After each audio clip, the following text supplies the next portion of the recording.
agresiones. It took the Colombian government 20 years to recognize part of the state's responsibility in the case of Ginette Bedoya.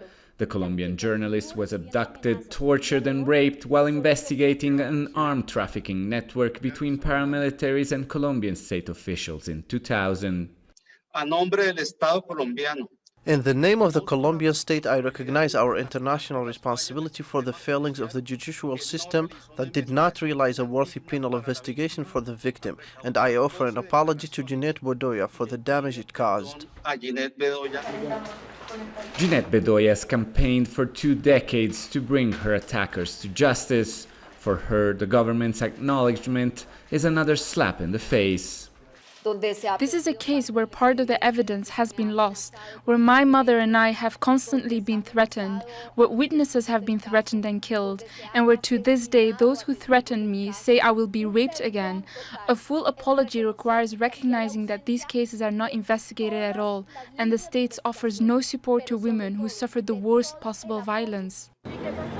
Bedoya was kidnapped in front of police officers on May 25, 2000 by a group of right-wing paramilitaries outside a prison in Bogotá and then tortured and raped for 16 hours before being abandoned on the side of a road.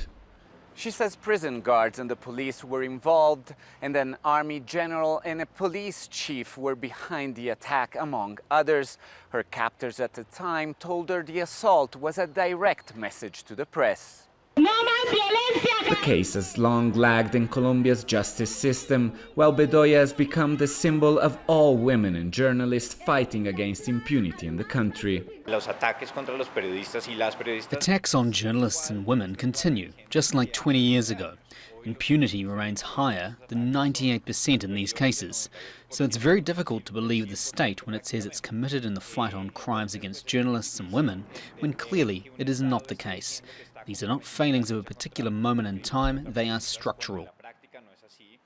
Además, reitero, 3 former paramilitaries have been convicted for the attack recently, but none of the masterminds, and now the case reached the Inter-American Court for Human Rights.